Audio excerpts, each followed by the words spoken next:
ዮሐንስ ወንጌል ምዕራፍ 21 ላይ ያለውን ቃል በጣም በፍጥነት እናይና ጸልያለን። ከዚያም በኋላ ኢየሱስ በጥብርያዶስ ባህር አጠገብ ለደቀ መዛሙርቱ እንደገና ተገለጠላቸው፣ እንዲህም ተገለጠ እያለ ይናገራል። ዮሐንስ ወንጌል ሁላችሁም እንደምታውቁት ጸሐፊው ዮሐንስ ነው። ዮሐንስ 3 መጽሐፍ ነው የጻፈው። በመጽሐፍ ደረጃ 3 መጽሐፍ ነው የጻፈው። ዮሐንስ ወንጌል፣ ዮሐንስ መልእክትና ዮሐንስ ራእይ ነው የጻፈውና ዮሐንስ የክርስቶስ የቅርቡ ደቀ መዛሙርቶች ከሚባሉት ከሶስቱ መካከል አንዱ ዮሐንስ ነው። ወንጌል 21 ምዕራፍ አለው። አንደኛ፣ ሁለተኛ፣ ሶስተኛ ዮሐንስ፣ የመጨረሻው ደግሞ የዮሐንስ ራእይ። የሚገርመው የዮሐንስ ራእይም 21 ነው፣ ወንጌሉም 21 ነውና ዮሐንስ 21 ቁጥር ይወዳታልና ዮሐንስ ወንጌል ሲጀምር በመጀመሪያ ቃል ነበረ፣ ቃልም በእግዚአብሔር ዘንድ ነበረ፣ ቃልም እግዚአብሔር ነበረ ብሎ እግዚአብሔርን እያብራራ ነው ዮሐንስ የጀመረው በምዕራፍ 1 ላይ። እኔ የዮሐንስ ወንጌል ከዘፍጥረት ይቀድማል ብዬ አማኝ ነኝ። እንዴት ካላችሁ ዘፍጥረት ሲጀምር እግዚአብሔር በመጀመሪያ ፈጠረ ብሎ ነው የሚጀምረው። ዮሐንስ ግን ሲያብራራ እግዚአብሔር ራሱ እንዲህ ነው ብሎ ነው የሚያብራራው። እግዚአብሔር ምንድን ነው? እግዚአብሔር ቃል ነው። እግዚአብሔር ቃል ነበረ፣ ቃልም በእግዚአብሔር ዘንድ ነበረ ብሎ ራሱን እግዚአብሔርን ኢንትሮዲዩስ አድርጎ ነው ምዕራፍ 1 ላይ የሚጀምረው።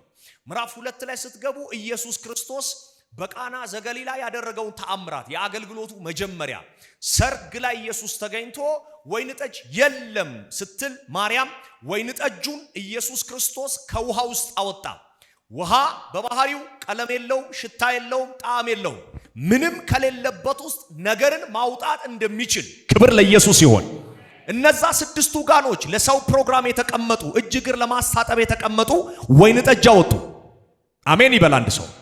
ና ብዙ እዛ ላይ አልቆይም። ምዕራፍ 3 ላይ ሁላችሁም እንደምታውቁ ኢየሱስ ክርስቶስ አንድ ኒቆዲሞስ የሚባል ሰው በሌሊት ወደ ኢየሱስ ክርስቶስ መጥቶ እነዚህ የምታደርጋቸውን ተአምራቶች አንድ ሰው ከእግዚአብሔር ካልሆነ ሊያደርገው አይችልም እና እንዴት ነው የምታደርገው ብሎ ኢየሱስን ኢንተርቪው ያደርገዋል በሌሊት መጥቶ። ኢየሱስ ደግሞ ሰው ከውሃና ከመንፈስ ካልተወለደ በቀር እግዚአብሔር መንግስት መውረስ አይችልም ብሎ ወንጌልን ምዕራፍ 3 ላይ ለኒቆዲሞስ ኢየሱስ ይሰብክና ምዕራፍ 4 ላይ ስትገቡ በሰማርያ ሊያልፍ ግድ ሆነበት ይላል።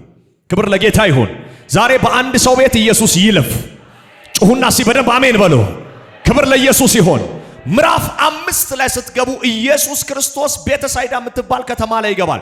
ቤተሳይዳ ማለት የስሙ ትርጓሜ የምህረት ቤት ማለት ነውና በምህረት ቤት ውስጥ አንድ ሰው ምህረት እየጠበቀ የቆየ ሰው 38 ዓመት ጀምሮ የውሃውን መንቀሳቀስ እየጠበቀ ያለ ሰው ሰውየው ከ38 ዓመት ሙሉ ቁጭ ብሏል። ሲቀመጥ ሜዳን አይደለም የተቀመጠው፣ ቤት ተከራይቶ የሆነ ሼድ ይዞ እየኖረ ያለ ሰው ኢየሱስ ክርስቶስ ሄዶ ልትድን ትወዳለህን ሲል፣ እንዴ ምን ልሰራ ነው ታዲያ እዚህ የተቀመጥኩት? ለመዳን እኮ ነው፣ መዳን የምፈልግ ሰው ነኝ አይነት ነገር አለውና ግን ሰው የለኝም፣ ሰው ደግሞ ይቀድመኛል ሲል ኢየሱስ ክርስቶስ እኔ ለተቀደሙና ሰው ለሌላቸው ሰው ሆኜ መጥቻለሁ።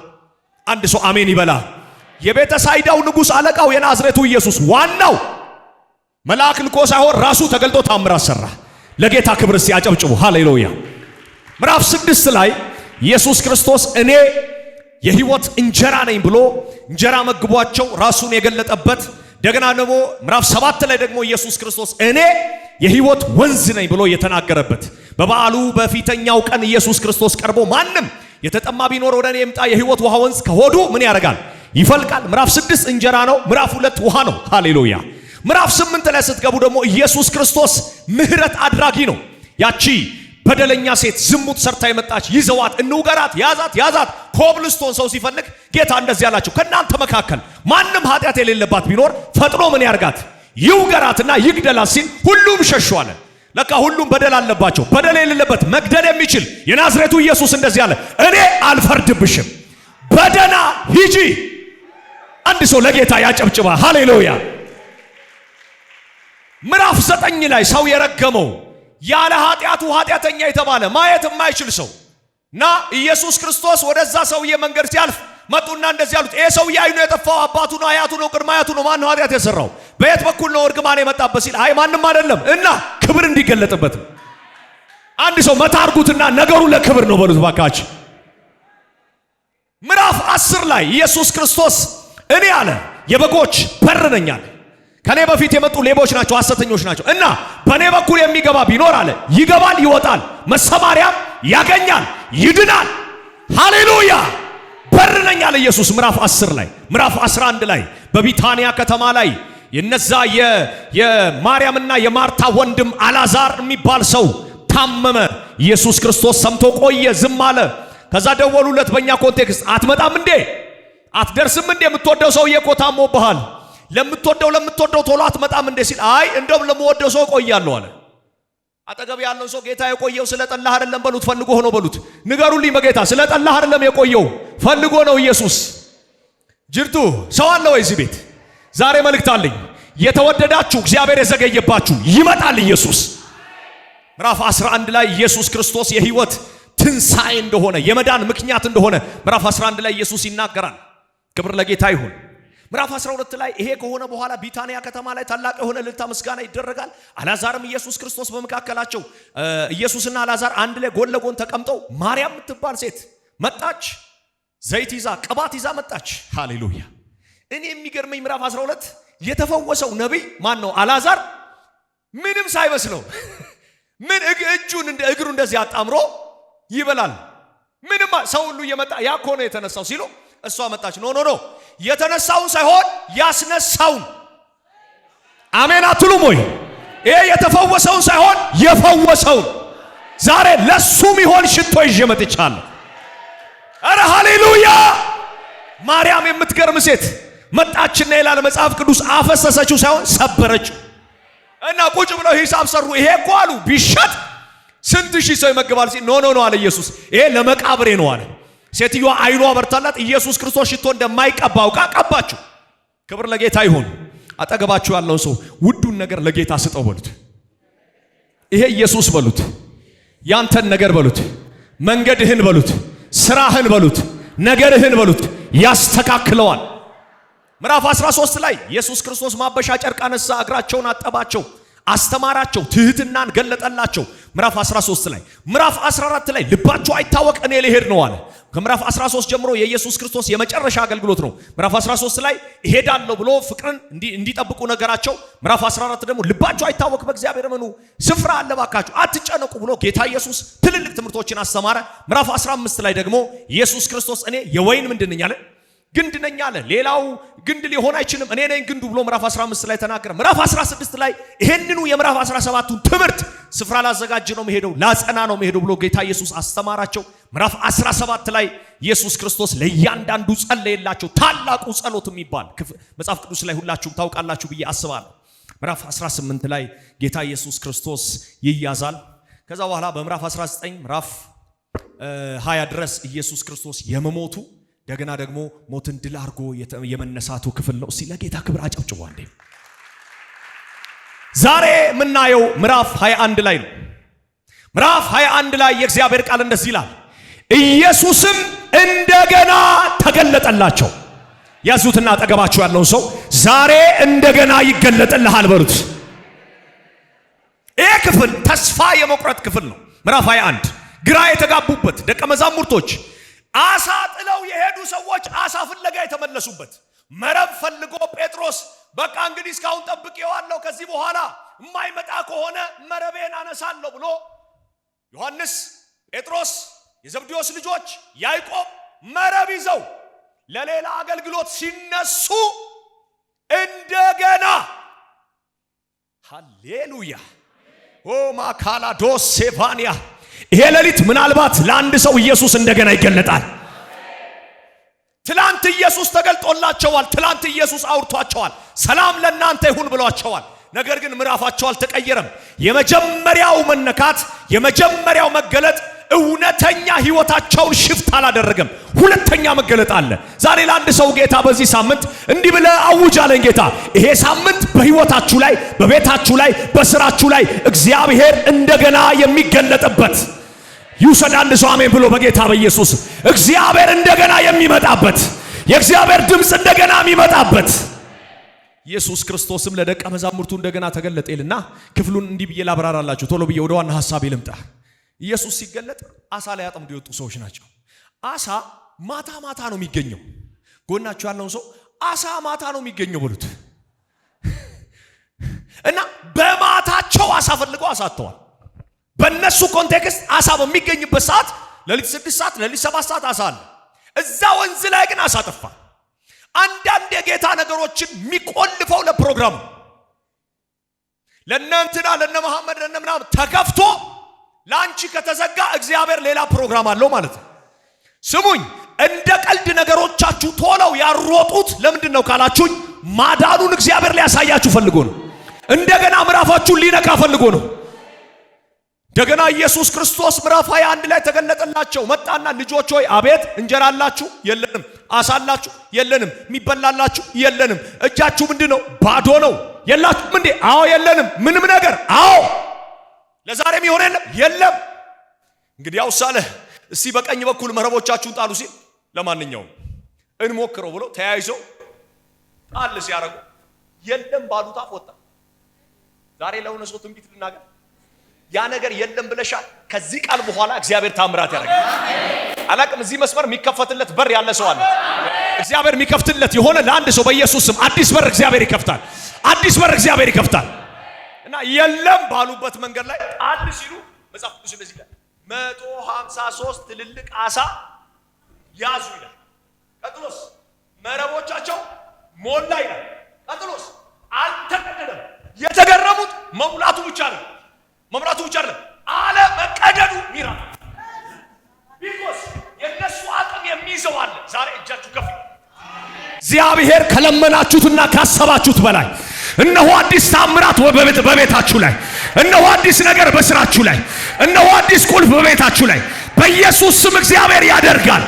በኢየሱስ ስም እግዚአብሔር ያደርጋል። አይኑን ይዩት፣ ጨብጡት። አጠገባችሁ ያለ ሰው አይን ካለው አይኑን፣ ከሌላ አፍንጫውን ይዩት። ያዙልኝ፣ ብቻ ያዙልኝ። እግዚአብሔር በሉት። ከለመንከው፣ ከጸለይከው፣ ካሰብከው በላይ በዚህ ሰሞን ያደርጋል። አሜን ላለ ይሁን። እዛ ዮሐንስ አየው። ሲያይ ኖርማል አይደለም። ዞር አለና ለጴጥሮስ ፒተር ና፣ ምንድነው ይሄ ነገር አለው። ጌታ እኮ ነው። ምኑ? ይሄ መረብ ጣሉ ያለን። ይሄ የቆመው? አዎ የቆመው። ማን አልከኝ? ጌታ እኮ ነው። አንድ ሰው እጁን ከፍ ያድርግልኝ። ጌታ እኮ ነው የሚያስብል ታምራት ቤታችሁ ገባ። ጌታ እኮ ነው የሚያስብል መልስ ቤታችሁ ገባ። አገልግሎታችሁን ሽፍት የሚያደርግ እግዚአብሔር ጉብኝት ወደ ቤታችሁ ገባ። አንድ ድምፅ እሰማለሁ ከሰማይ ከእግዚአብሔር ዘንድ የምትደነቁበትን ነገር እግዚአብሔር አሳልፎ ይሰጣል። መልእክት አለኝ በጌታ በኢየሱስ ስም። ጠላቶቻችሁን የሚያሳፍር በረከት ወደ እናንተ ይመጣል። ያዙትና ጠግባችኋል። ሰው ጌታ እኮ ነው፣ ጌታ እኮ ነው፣ ጌታ እኮ ነው። ላራሰው ጌታ እኮ ነው፣ ጌታ እኮ ነው፣ ጌታ እኮ ነው። ብድግ በልና አውጅ እባክህ። ጌታ እኮ ነው። በዚህ ሳምንት ጌታ እኮ ነው፣ ጌታ እኮ ነው የሚያስብል ነገር፣ ጌታ እኮ ነው የሚያስብል ጉድ፣ ጌታ እኮ ነው የሚያስብል ታምራት። ኧረ በኢየሱስ ስም ወደ ቤታችሁ ገባ። ይሄ ሁለተኛ መነካት ወደ አሳ ተራ አልመለሳቸው። ይሄ ሁለተኛ መነካት እንደ ድሯቸው ጥለው እንዲመለሱ አላደረጋቸው። ስሙኝ፣ ምዕራፍ 19 አንደኛ ነገሥት ላይ ኤልያስ የሚባል አንድ ጃይንት ፕሮፌት አለ። ይሄ ጃይንት ፕሮፌት ስንት ተአምራት ካሰራ በኋላ 440 የበዓል ነቢያትን ካረደ በኋላ ኤልዛቤል እንደዚህ ብላ ላከችበት፣ ነገ አንተን ጭንቅላትን እንደነሱ ባላደርግ አማልክት ይህን ያርጉብኝ ይህን ይጨምሩብኝ ብላ መልእክት ላከች። ኤልያስም ፈርቶ ተነሳ ይላል። ባይዘው ታውቃላችሁ፣ የሰይጣን ጉልበቱ ማስፈራራት ነው። ሰይጣን ምንም ኃይል የለው። ሰይጣን አቅሙ ፍርሃት አንተ ላይ መርጨት ነው። ለምሳሌ ስንዴ ጨመረ፣ ሽንኩርት ጨመረ፣ ዝንጅብል ጨመረ ይልሃል። ዴን አንተ ምን ትላለህ? ዝንጅብል ጨምሯል፣ ሽንኩርት ጨምሯል፣ ቤት ኪራይ ጨምሯል፣ ምን ልሆን ነው ምን ልበላ ነው ስትል ስትረስ ይዛል። ቀጥሎስ መንገድ ላይ ብቻህን ታወራለህ። ቀጥሎስ ቢችል ይገላል። በምን ይሄ መጣ ካልከኝ በፍርሃት። አጠገባችሁ ያለው ሰው ዝም ብለህ አትፍራ፣ እግዚአብሔር ካንተ ጋር አለ በርሱ። መጽሐፉ እንደዚህ ይላል። ፈርቶ ማያውቀው ጃይንት ፕሮፌት ብራዘር ነገስታት ፊት ቆሞ ከአፌ ቃል በቀር የሚለው ሰውዬ በዚህ ድምፅ ፈራ። ነፍሱን ሊያድን ሄደ ይላል። ቀጥሎ መጽሐፉን ወርድ ብላችሁ ታነቡ እንዲሞት ጸልይ ይላል። ወግቻለሁ እንዲሞት የሚያጸልይ መንፈስ። ሰው እንዲሞት ይጸልያል ወይ በቢላ ወይ በገመድ ካልሆነ ተኝቼ ጸጥ አድርገኝ። እንዲሞት ተስፋ ቆረጠ፣ እንዲሞት ጸልይ ይላል። ከዛ መልአክ መጣ። እዚህ ጋር ነው መልእክት ያለው። መልአክ መጣና ቀሰቀሰው ይላል። ብላ ነው በላ ይልና ተመልሶ ተኛ ይላል። ሁለተኛ መልአኩ ሲመጣ ሰውየው አሁንማ አልመለስም አለ። መታ አረገው፣ ተነሳ፣ ምን ልሁን ብላ ትሄዳለህ። ይሄ ሁለተኛው መነካት አብልቶ የሚያሰኛ ሳይሆን እግዚአብሔር ላይ ያለ መንገድ፣ እግዚአብሔር ላይ ያለ ራእይ፣ እግዚአብሔር ለተናገረ ፕሮግራም አንድ ብለህ የምትሄድበት ይሆናል። ቀኝ እጃችሁ ከፍ አድርጉልኝ በጌታ በኢየሱስ። የዛሬዋ ምሽት ሁለተኛ መነካት ተስፋ ከቆረጣችሁበት፣ ካዘናችሁበት፣ እስከ መቼ ካላችሁበት፣ አምላኬ ሆይ ካላችሁበት ምዕራፍ አንድ እርምጃ በኢየሱስ ስም ያራምዳል። የሆነ ሰው አንድ እርምጃ ይራመድና በሁለተኛ መነካት እገባለሁ በልሲ። በሁለተኛው መነካት እገባለሁ በልሲ። ለ15 ሰው ልጸልይ። ቀኝ እጆቻችሁ ከፍ አድርጉ። ይሄ ሌሊት በጌታ በኢየሱስ ስም በሕይወታችሁ ላይ ከከበዳችሁ ምዕራፍ የምትወጡበት ሌሊት ይሆናል። ቀኑ ሳይነጋ ሌሊቱ ሳይነጋ እግዚአብሔር እንደገና በኢየሱስ ስም ይነካችኋል። በሁለተኛው መነካት ይሄ ተስፋ የቆረጠ ኤልያስ እግዚአብሔር መጣና መታ አረገውና ተነሳ ነው። ትሄዳለህ። የት? ሩቅ። የት? እስከ እግዚአብሔር ተራራ ድረስ። ሃሌሉያ። የሆነ ሰው ዛሬ በዚህ መነካት መንገድ ይጀምራል። የሆነ የሚከፈት በር አለ። ሃሌሉያ። የሆነ የትንቢት ድምፅ እየሰማው ነው። እሺ ልስበክ። ቀጥሎስ አለ በአንተ ምትክ ኤልሳዕ፣ ቀጥሎስ እዩን፣ ቀጥሎስ አዛሄልን ትቀባለህ። ከዛስ ሞት ሸለቆ ሳይሆን ሞት እንደው ማታይም አንተ። ሻዳጋባስ እግዚአብሔር ሁለተኛ ሲነካ እስከ ዛሬ በህይወት ላይ ያልመጣ ነገር ይመጣል። ሁለተኛ መነካት ያዕቆብ ይወላችሁ እግዚአብሔር መጀመሪያ ቤተል ላይ ነው የነካው። ቤተል ላይ ነካውና ላባ ቤት ገባ። ላባ ቤት ገብቶ አንዷን ሲያገባ አንዷ ሲጨምር። ብራዘር ያዕቆብ አጣላይ ሰው ነው። ሲጀምር ራሱ ያዕቆብ እግር ይዞ ወጣ ሰው። ማንም ሰው እግር ይዞ አይወጣም። እግር ይዞ ወጣው ለምንድን ነው? አትቅደመኝ ነው። እና እግር ይዞ እንዲህ ብሎ በኮሬ ነው የተለያዩት በጣም ለጥቂት። እና ያዕቆብ እቺን መበቀል ስለፈለገ ሲያድግ ወንድሙን ምስር ሰርቶ ነው የሸውደው። ታውቃላችሁ ከእናቶቻቸው ጋር የሚያሳልፉ ወንድሞች ብዙ ጊዜ ዋይዝ ናቸው። ከአባት ጋር የሚያሳልፍስ ምንም አይደለም። ዋይዝ ናቸው። በጣም ጠቢባን ናቸው። በጣም ጠቢባን ናቸው ማለት አለ መሸወድ ይችላሉ። ያዕቆብ አገኘክ ማለት ወይ ከኪስ ብር ያወጣል ወይ የሆነ አይደንቲቲን ይወስዳል። አገኘህ ማለት ያዕቆብ ያታላል። ለምሳሌ ያዕቆብ ላባን አታሏል፣ አባቱን አታሏል፣ ወንድሙን አታሏል። አረካ ሲለው በግና ፍየል ሁሉ አታሏል። ሰው በጋ ሸውዱ፣ ያዕቆብ ግን በግ ሸውዱ፣ ፍየል ሸውዱ። ሽምልምል ያያዛል ሲያምራቸው ሽንጉርጉር ሲወልዱ። እኔ እንዲህ ብየዋለሁ፣ ያዕቆብ የዘመኑ ቻይና ነው። ካገኘክ የሆነ ነገር በቃ ዝም ብሎ ማይመለሰው አየህ፣ ዝም ብሎ ማይመለሰው ነው ያዕቆብ። በእውነት ገባ ማለት ሰምቲንግ ሰርቶ ይወጣል። ሂዝ ዳይናሚክ። የመጀመሪያው ምዕራፉ ግን ህይወቱ አልተቀየረም። ሁለተኛው መነካት ካልባረከኝ አለቅህም ያለው እኮ ያዕቆብ በግ አጥቶ አይደለም፣ ፍየል አጥቶ አይደለም። አለው ሪሶርስ አለው ማቴሪያል አለው። ግን ሂኖስ ይሄ ሁለተኛ መነካት ላይፉን እንደሚቀይር ዛሬ ለሆነ ለሶስት ሰው ሻዳጋባጋዳጋባያ እግዚአብሔር እንደገና ሚነካ ምሽት ይሆን። በእናታችሁ እቀፉትና አጠገባችሁ ያለው ሰው እንደገና ዛሬ ትነካለህ በሉት። እንደገና ስምህን ይቀይራል በሉት። ያዕቆብ ማለት ተረከዝ ያዥ ማለት ነው፣ አታላይ ማለት ነው። እግዚአብሔር መጣና አሁን አለ ስምህ ውስጥ እኔ እገባለሁ አለ። እንዴት? ኤል የሚባለው ምን ማለት ነው? የኔ ልጅ ሄቨን ትባላለች። ሄቨን ኢፋ ነው የምትባለው እና ትምህርት ቤት ይጠሯታል፣ ሄቨን ኢፋ ይሏታል። ሄቨን ኢፋ። ከዛ ዩቲዩብ አካውንታችን ቸርች ተለጥፎ ፕሮፌት ኢፋ መስቀሌ ብላችሁ ዩቲዩብ ላይ ግቡ ስል ለምንድን ነው ሄቨን ያልተባለው አለች። እንዴት አልኳት። ያንተ ስም እኮ ያለው እኔ ውስጥ ነው አለች። አልገባኝም። እግዚአብሔር አበራልኝ። ስሙኝ፣ ያዕቆቦችን እግዚአብሔር ሰበሰበና ስማችን ውስጥ ስሙ ገባ። ኤፌሶን ላይ እንደዚህ ይላል። ይሄ ሌላ መገለጥ። ስምህን ከፍ ከፍ አደረግ ምናምን አለና ይሄን ስም አለና ለቤተ ክርስቲያን ሰጣ። ለምን? በቤተ ክርስቲያን ውስጥ ኢየሱስ የሚባል ስም እንዲነግስ። አሜን አትሉ?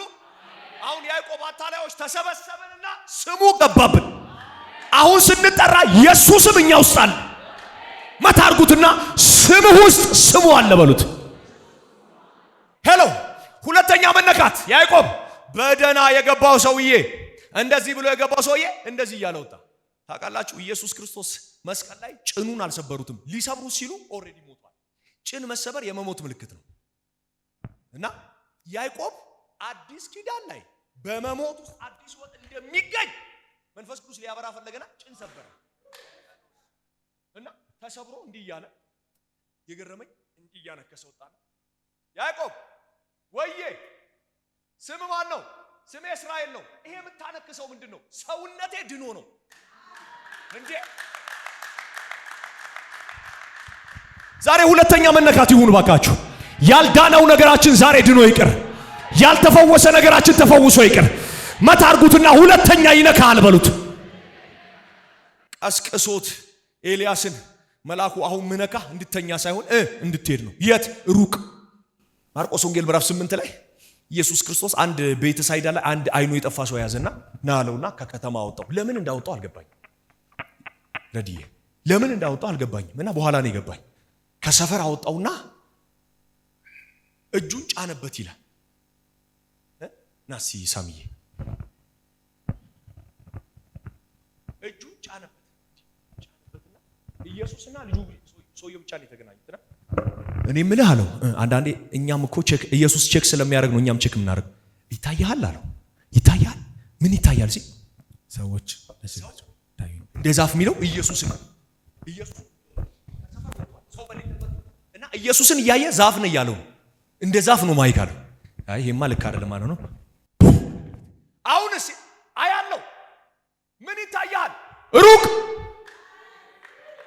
የሆነ ሰው ዛሬ ለሩቅ በኢየሱስ ስም ይፈታ